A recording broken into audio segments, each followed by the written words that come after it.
everyone, and welcome to this week's episode of CU Faith Fridays. Today we have with us an alum and also an employee of Caldwell, Christine Millien. Christine, thanks for being with us today. Thank you for having me. It's a pleasure. Great. Nice to talk to someone during this time. Yeah, I know, right? You don't realize how cooped up you get until you finally get to talk to someone, not in a meeting sense necessarily. So that's great. Well, let's start how we always do, is just with a little introduction. So, Christine, if you wouldn't mind telling our viewers a little bit about yourself, where you work at Caldwell, when you graduated, what your major was, that kind of stuff. Of course. So again, my name is Christine Millien. I am a Caldwell University alum. I graduated in the class of December 2018. I walked last year in the May 2019 class, which was amazing to walk with my best friends back to back to back. I am a business administration major, and I actually started as a bio major, but God has different plans for me. And I now work with the Educational Opportunity Fund department, so the EOF department, under Andre St. Felix. Awesome, great. And what were some things that, when you were a student at Caldwell, what were some things that you were involved in? So actually, when I was in school, I'm a first generation American, and so college student. At first, I'm several firsts. So I spent a lot of the time just really working. I worked at Cloverleaf for 2.5 years. So the majority of my time, I lived my first 2 years on campus. So both in Mother Joseph, I go to school events sometimes, or I just be around, but I just never got the opportunity to really be involved with any activities because I spent so much time working and studying. So it's kind of fresh to see the EOF side and see everything that they do. And I'm a little jealous, but it's okay. Fun to be back.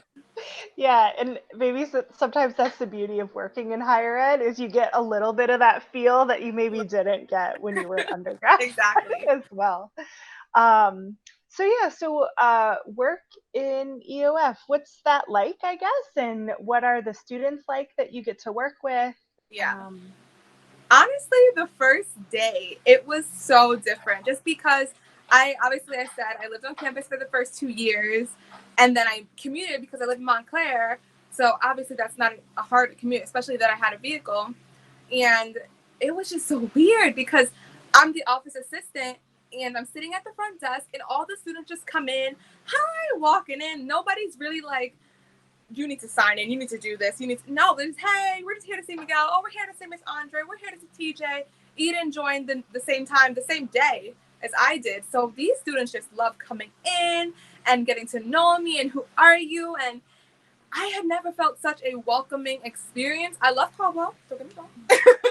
But to feel that sense of home and family in this very small area with all these people, the students just come and just sit after class, and it's so different. And it really gives me this experience that I kind of craved when I was at Caldwell. So it's funny to see like this new side, especially being in the Aquinas Hall. So it's amazing. I love it. I love the people. I love the students. I love the team. I'm very happy. Very. That's great. What a neat sense of community that's built there. That's great. That's great. Um, so let's talk about what are some ways that you practice your faith? What are any faith activities that you're involved in? What's your faith look like for you? Yeah, so I was raised Catholic. So being in Montclair, I went to Immaculate Conception for most of my life. Since 5, we had gone to a previous church before, and then same Catholic, but moved to Immaculate. I was the head altar server. I started altar serving when I was 7, through and until college, obviously, because I'm living on campus. And so I was very active in the church, active in social issues, everything like that. But now, especially thankfully for EOF, I can have my Sundays off and I can have my time to breathe, because before that, you're always working on a Sunday. But for me and my faith, I'm a very spiritual person. Everything that I do, when I say my mission and I want to make people feel good, I want to make people feel, I always rely, even when I'm speaking in a public forum, even when I'm speaking now, I always think about God, I'm like, God, do not allow me to speak, because I can be a little, you know, off the rails sometimes when I speak, if I'm just speaking off the head. But, you know, I'm just like, God, I need you to speak through me. So I have a very open dialogue, I would say, is my in my active faith. It's an open dialogue between God. I talk to God like I'm talking to my best friend. I'm like, God, you're so funny. God, you're this. You know, God, I just need, you see these people, God, they're playing, they're trying me. Like, I really have that level of just openness, funniness, because I know that my God, who is our God, is a very funny God. He's a very playful God, because, you know, things happen and it's just like, why are you doing that? Why are you making, just, God, why? You're just trying to be silly. So that's how I live my faith, and I try to pass that on to people around me, and so they see that funny, playful side that I have in whatever environment that I'm in, whether it be work, whether it be just with the friends or a stranger. I just try to live my faith each and every day, and that is how I express it. That's great. That's great. Do you have a like a funny moment or a funny story where you really remember being like, oh, okay, God, okay. Oh God, I don't even know. He's just fun. Like, I don't even know if I could pick one. I just feel like you know, I would say recently that was a stressful moment that turned into a positive one. I had, so when I, this is actually really funny. I worked at, like I said, I worked at Cloverleaf, and whoever knows Caldwell knows Cloverleaf, and the distance from the campus to me living at Mojo, I have a very real fear of deer. Like, I cannot express to you the fear that I have. So I would work double shifts. I would work full time and be in school. So I would always come home like after 11, after 12, and I would walk home. And so obviously you would walk in that little, now where they blocked off, the little path, and that's their house, that's their home. So one day, God, I'm walking with my mom on the phone because she knows I'm terrified, and she's up at 12 o'clock trying to, you know, calm me down, just talking. And I see this huge buck as I'm walking right in front of the campus. I turn to my right, and there is a massive buck with like huge antlers stare in my face. And I immediately scream, start crying, and I run up the hill to try to go back to Mojo. And I'm like, Mom. Like the entire, and I'm just, and then I think it was, if not the next day, the day after, I bought my car. And it just so happened to literally, so I could commute from Cloverleaf to Caldwell University, which is both in the same town, the same street.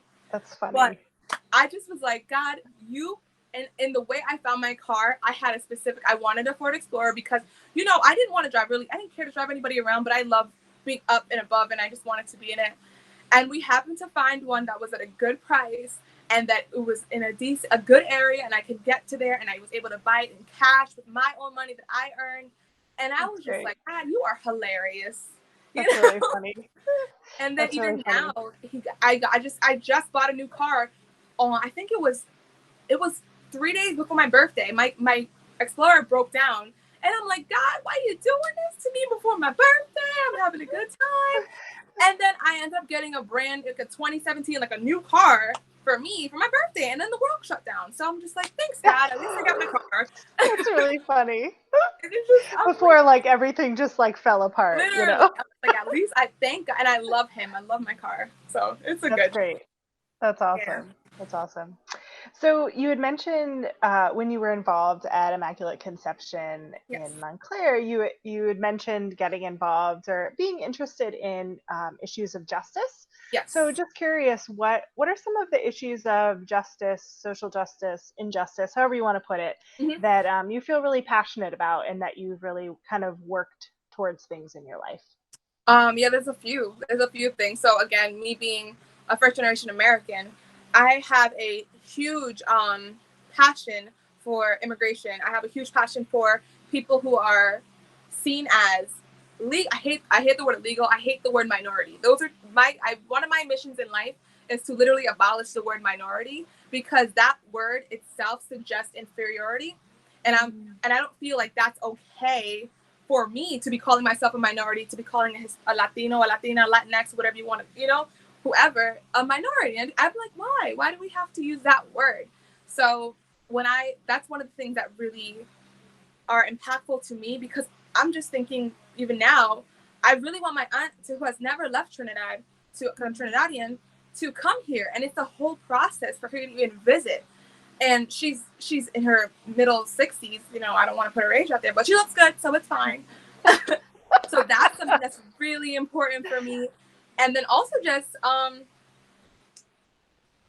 do I say, it's a hard way to put it, but it's just like, just the system. I want to see I had to actually, with all this that's happening at this moment, I had a real sentiment when someone was discussing on their neutral side, and I just didn't understand. And I said, you can't expect for a society that was created, or even like the United States in 1776, when the Declaration of Independence was signed, Black people were enslaved. So it was not created. You want equality from a system that was created at a time where people that looked like me and my family were enslaved.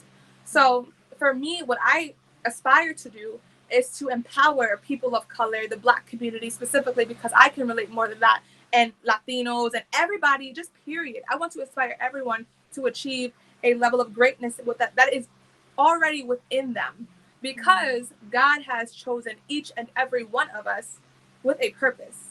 And that, so purpose, and you want to have a mission, you live it out with a purpose of creating greatness for us all. So those are two things that really stand out for me. And I try to live that every day.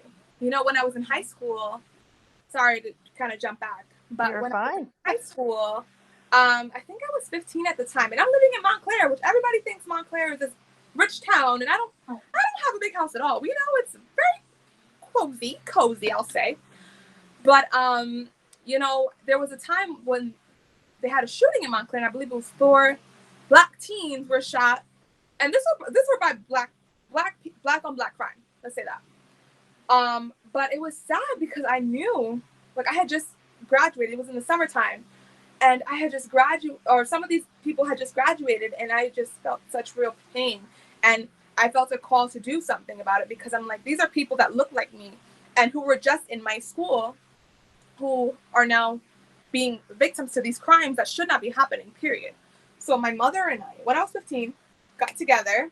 We started an ecumenical prayer walk throughout our community. So we live on the lower side of Montclair. And just, we had about 50 people within a quick time come together and just pray and walk throughout the community where the violence happened. And that was very powerful for me. That was probably my first act of change needs to come, and I want to play an active role in doing so.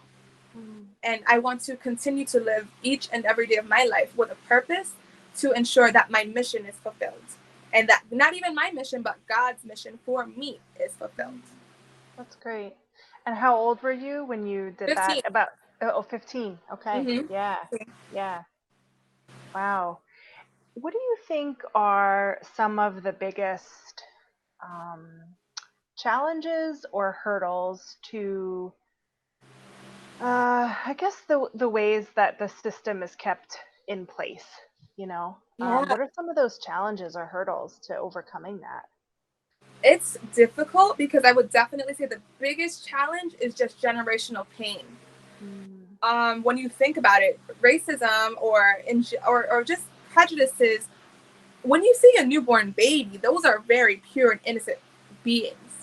They are not born inherently racist. You don't have a racist or a prejudice in your body. That is something that is taught. You know, for me, you know, I have this fire that I want to create change, and I want to, you know, make all these big things. My mom, she's a Eucharistic minister, and we visit some spicy old ladies who I love dearly at the nursing home, senior living center in Montclair. And this one lady who I love in particular, her name is Cecilia. She's 95, and I think she has a Jamaican background, so she loves to like interact with us, and I love to just listen to her because she is sassy. But I remember she talks about when she was a little girl, and she talks about, obviously, she's 95, so when she was a little girl living in Montclair, there was outright racism. You know, there was outright all these different things that they didn't have their own church, so they had to build one. They built one in Montclair, which is St. Peter Claver. And she talks about how Mount Carmel, at the time, I mean, it still has that Italian heritage. Mm-hmm. And so she said that she remembers, and this is a 95-year-old woman whose memory is like an elephant. She tells me that she remembers one day when her mom fell down the stairs off the church, and the people that was there, which is obviously the white community who were Italian, they just looked at her and like didn't want to help her, didn't want to offer them anything. And so she carries that pain around to this day. Mm-hmm. And that is something that is hard to move forward from, because there is no, especially one of the issues within the Black community is there is no real readily accessible outlet to express your feelings. You're always expected to express it in a certain way, and there is no right way, especially with Black men. But having to get over that pain. You know, people say, you know, if you don't think about racism, that's how you get rid of it. But that's not true, because you cannot minimize the pain that someone feels. So until we start to address the pain and understand that, you know, these microaggressions that people expose within themselves, we need to have accountability of each other. So you know, and that's coming from within the Black community as well. If I see, you know, someone who is Black or white or whatever, and they assume that they say that they're friends with me, I have to be able to, if I hear them say something wrong, if I hear them do something wrong, or whatever the case may be, I now have to take accountability for that and being able to check that. Whether they do or do not listen, that is up to them. But I feel like it's each of our duties to take accountability and check each other. Because if no one is there to do like checks and balances, if no one is there to check each other, and you know you see wrong, then say it is wrong. Wrong is going to continue, because silence is to be complicit, which is what you see in the case that's going on now. When you are silent and you don't point out that someone's doing wrong, even if you don't want that wrong to happen, you had the opportunity to say something, whatever it may be, to make a change. Mm-hmm. And so that is something that needs to happen now. Mm-hmm. Yeah.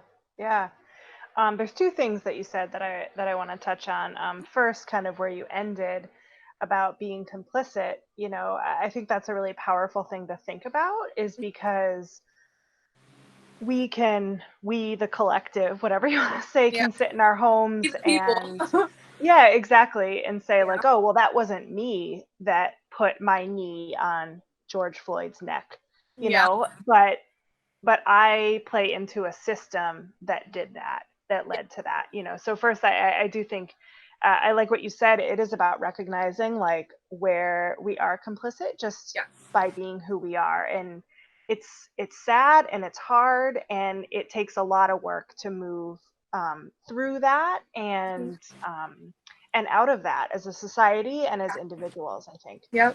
The second thing I really appreciated that you said, I thought that was a very powerful story. The 95-year-old woman, you know, being at church with her mother and falling down the steps in a faith, amidst a faith community, amidst a community that came from a space where they read the gospel message that Jesus preaches.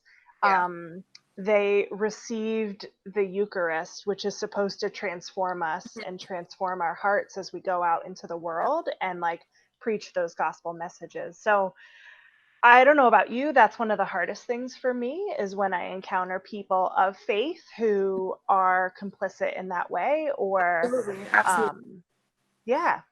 you know, who don't take steps too. forward, who want to hide from that. So I guess, just when it comes to like faith and racism or any injustices, how do you deal with that? How do you see that in terms of encountering other people of faith who might not share your same views or beliefs? That is something that I struggle with a lot, you know, especially being Catholic. Catholicism is not Catholicism, and then this is not, let me say this in the right way, let me choose my words. So Catholicism is not bad. Some Catholic people who claim to be Catholic can be bad. So I don't want to say it's Catholicism. I don't want to ever say that. But you know, it's really sad when you see someone who because it's for a lot of the times you see it's the people who are so active in the church and are the ones that are running the organizations that want to have all these different, you know, they always want to have a role, they want to have a place that you can see them, my name is on the bulletin and my name, you know, and that's not what it is, you know. And like that's the people like I also, so not only was I an altar server at Immaculate, I was the administrative assistant for that church as well for about 2 years. So I've seen, I'm well aware. I've seen in different churches. You know, it's not just one church. It's not an isolated incident. This is something that happens across the board, whatever religion it may be. But like you said, I had this conversation with my Auntie Pamela in Trinidad that there's some people that will praise and will get down on their knees, and you know, in some other, not really in Catholicism, but in other religions, they'll speak in tongues and they come off as this person who is so connected to God and so godly, you know, and God-fearing, all these things. And as soon as they're done praising, because we have a scheduled time to praise, you don't live it consistently. It's like, oh, did you hear what they're like? I'm like, that those people are the worst ones. If you are pretending or playing, or you know, God's not stupid. We can't go to church on a Sunday, leave in 45 minutes, and then go about your business and continue acting a fool. You know, like you can't get brownie points with God. It doesn't work. Yeah. So it's just, it's hard. That is something that I struggle with every day with people who preach or who claim to believe in the gospel, who claim to, you know, be of faith and don't. Because when you think about it, now young people, now other people who are looking for some way to express their relationship with God or find a relationship with God because they need someone, they need something. They look into what's happening within the church and what's happening with the people and the priest too. And it turns them off. And I believe, I don't know for the chapters and the verses, but with God, the person that causes another one to not believe, the person that causes that action of another, you're worse off. If you're the reason why someone else has not turned to God, if you're the reason why, you know, someone else has a negative opinion of it, then you are worse than a criminal, because you have now affected someone else's faith who needed that hand and say, here, I'm going to show you, I'm going to love you, and I'm going to nurture you with your relationship with God, or whatever you need in this moment. So that is a huge, it's too often, it happens too often. And I mean, not to get political, but you cannot raise the Bible and then not know what the Bible preaches, you know? Yes. Yeah. Yeah. Yeah, I think the first part of that, what you said, I think it's a reading every year on Ash Wednesday.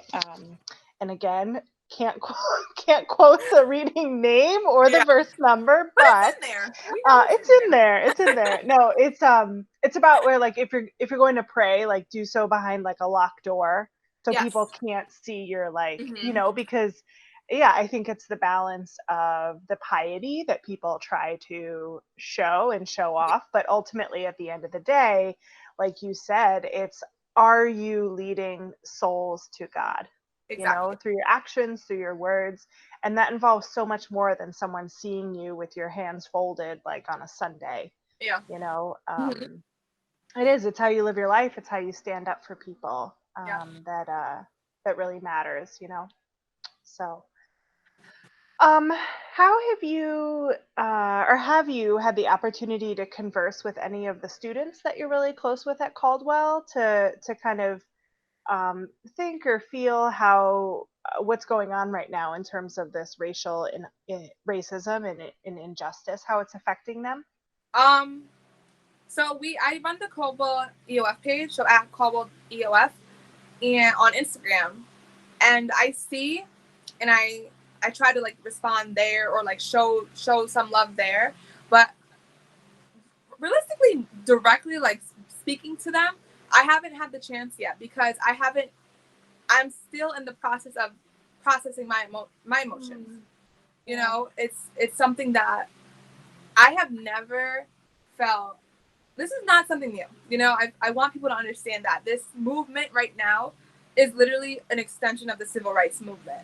And even before that, you know, people will talk about, you know, whatever they want to talk about. But it goes, you had slavery, you had segregation and all the racism and the lynching and everything then, and then you have now.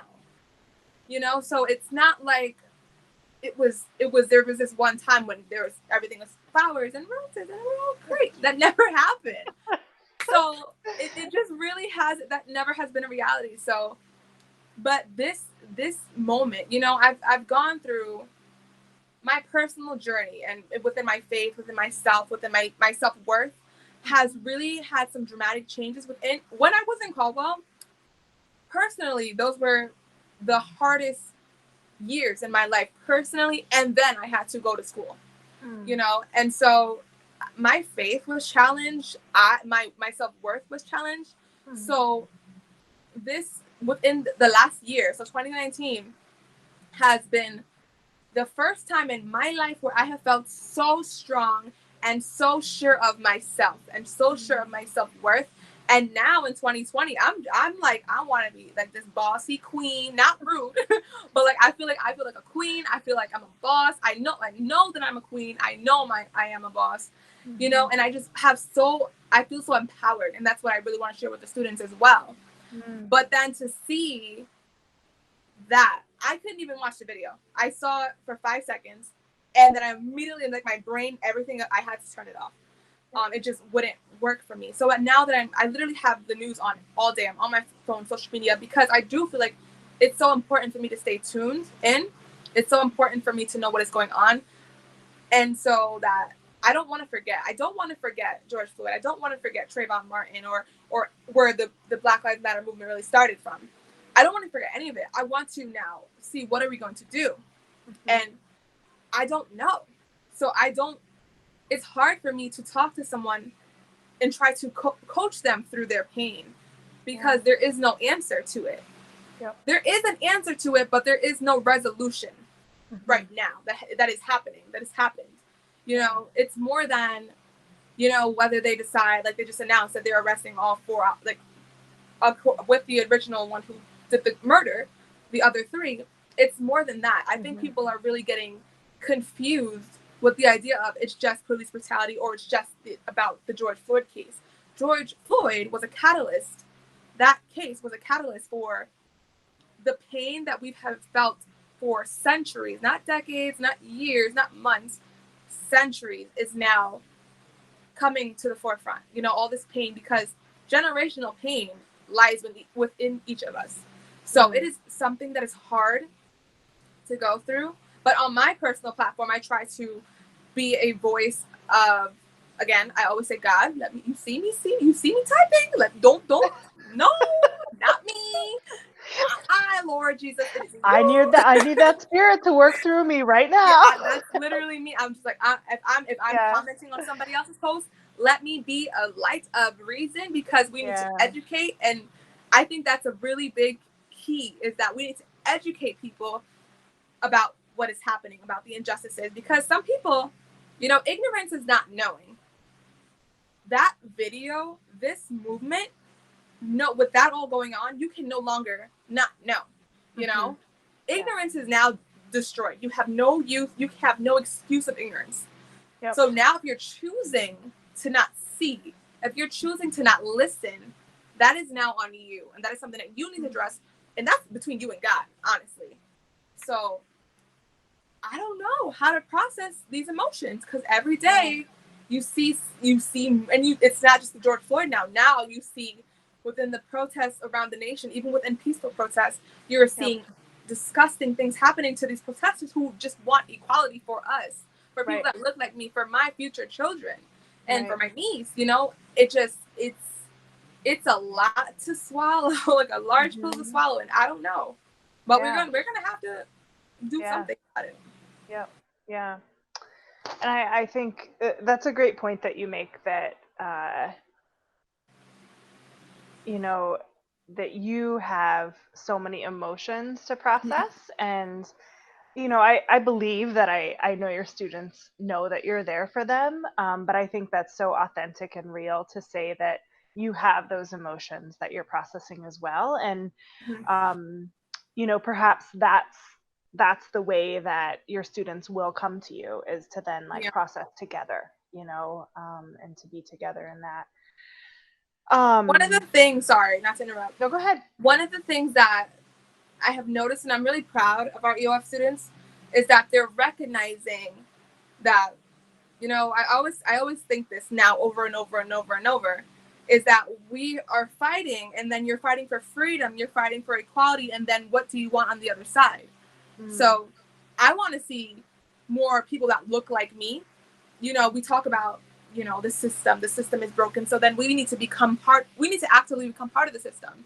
So I hmm want to see more Black lawyers and Hispanic lawyers and people of color. I just want to see more people of color taking more leadership positions. I want to see more people of color that are doctors, that are, mayors, that are police officers.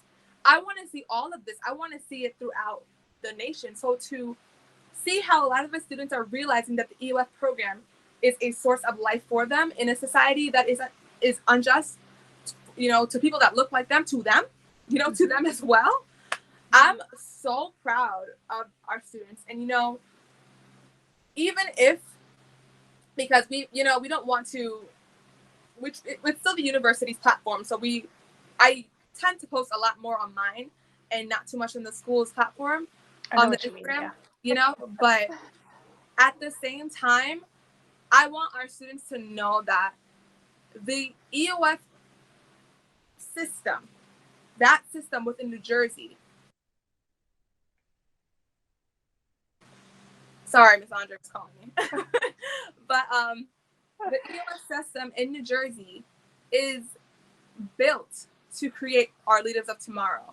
It is the purpose of it is to create a family where our students can go forth and then become the future not even the future, the today that we need. And Mm-hmm. so we are empowering our youth. We are empowering us to be able to create the change that we need. And so that is something, I think a lot of our students are getting solace in. It's hard because you're processing the emotions. However, you do know there is a home, a home, especially within the university for you. Yeah. Yep. And that's important at a time like this. It is. Mm-hmm. It is. There's a quote. I was reading an article today, and there's a quote. It was written by a priest, Mm-hmm. and he wrote the book Racial Justice and the Mm-hmm. Catholic Church, which I had never heard of the book, so I would Okay. like to read it. Um, but there's a quote in it, and I just want to kind of get your thoughts on this. So the quote is: "Social life is made by human beings. The society we live in is the outcome of the human choices and decisions. This means that human beings can change things. What humans break, divide, and separate, we can, with God's help, also heal, unite, and restore. Yep. What it what is now does not have to be. Therein lies the hope and the challenge." Yeah. So hope is a big part of faith, right? Mm-hmm. Um, what kind of hope do you have when it comes to racial justice? I have hope is what allows me to live. Hope is what allows me to breathe. If the day that I lose hope, I don't have anything. Give me 2 seconds. My niece is banging on the door. It's all right.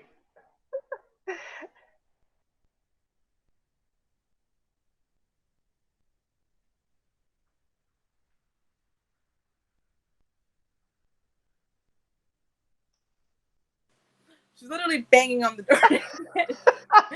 Oh That's what I my said. god. If distractions happen, they happen, you Oh, know? they happen often.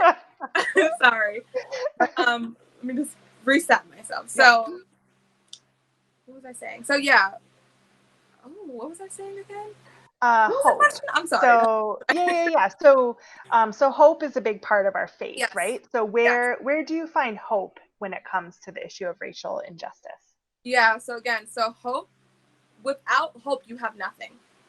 One of the one of the things, because I did a newsletter as well as part of the EOF every week to keep our students informed throughout this pandemic, was the last quote, or the last piece of advice that I offered to them was, do not stop dreaming. You need to dream. You need to continue to aspire for more, because that is what hope is. You know, the belief that dreams can happen. You can dream and then you know it's never going to happen, but that ambition, that drive to make your dreams come true is what is that driving force for you to now live, because you have something to live for.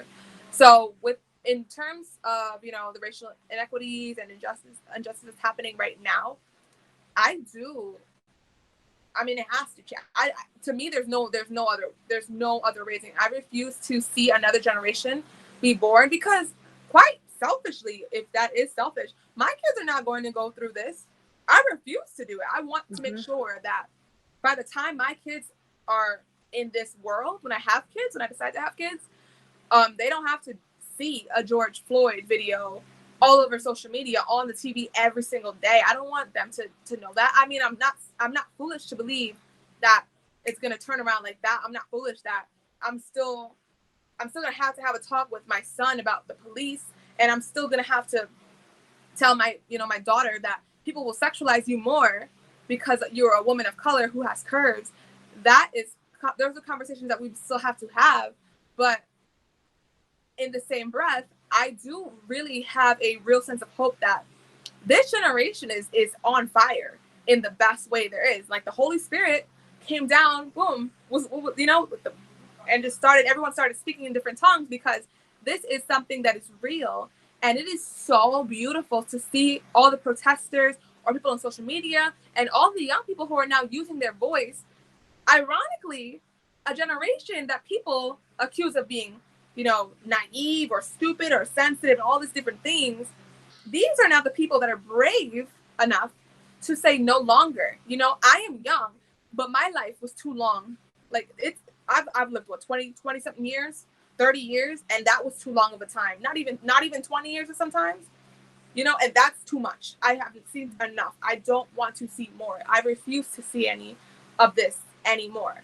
So I have some real hope at this moment to see, I listen to the news and they talk about how the crowds are diverse. And I was just thinking this before the interview. And I said, it's interesting how they use the term diverse, because when the news reporters refer to that term, it is in reference to the protesters now including the white people. And I was just like, yeah, if you talk about a school, if you talk about jobs, if you talk about any of those things, when they discuss diversity, it is about people of color. So I was thinking, what does this term diverse really mean? And I came up with my own answer, to think that, okay, diverse means that you are now including foreign entities into whatever this may be, whether it be schools, work, whatever. You are now including foreign entities which are not of the normal, right? So you want to diversify schools, you get more Black and Hispanic students to come in, or Asians, or whatever they may be, the population is.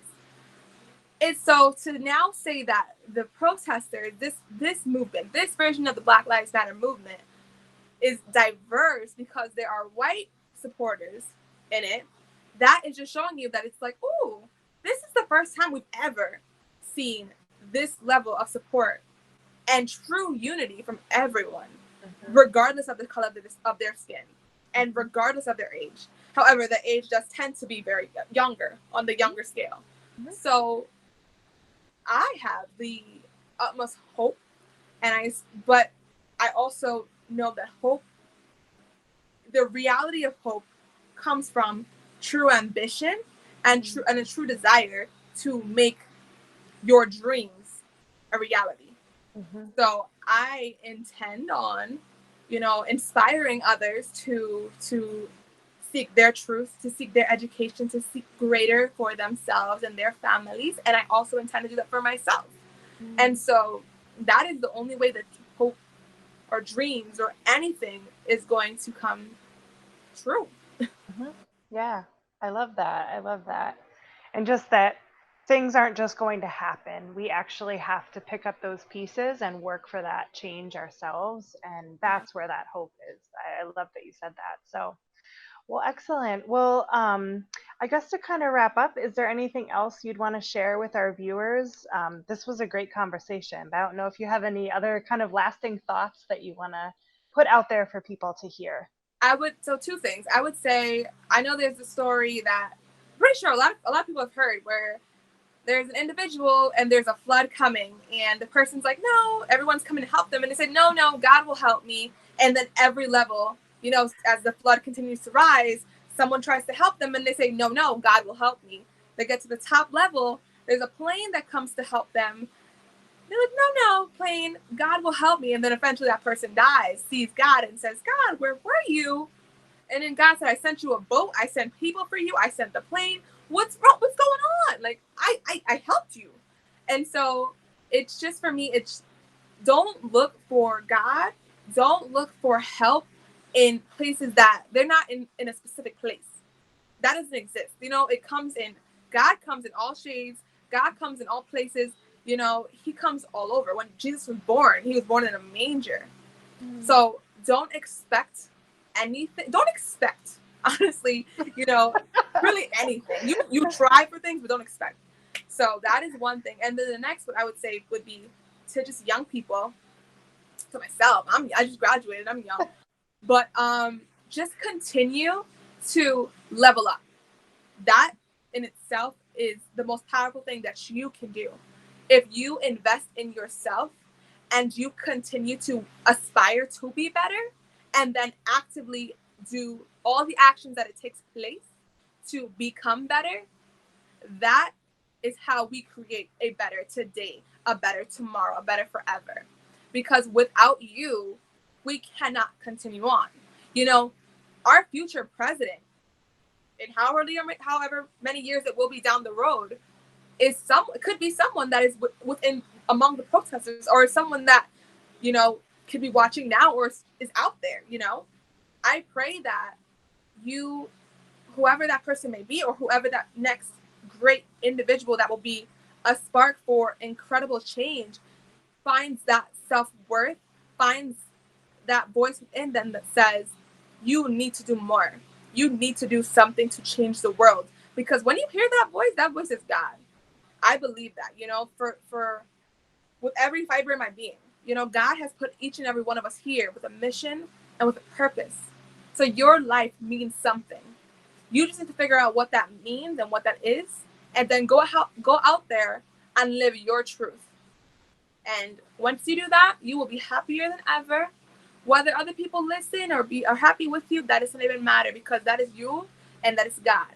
And that is the only thing at the end of the lifetime, at the end of your life, that's all you need. So thank you for having me. Oh, I love it. Oh, Christine, thank you so much for being with us. What a good conversation. And I feel like I grew spiritually listening to you. So I just really appreciate that. So thank you. Thank you. And I just like to thank all of our viewers who tuned in to watch this episode of CU Faith Fridays. We'll be back next week with a new guest and hopefully more good conversation. Thank you.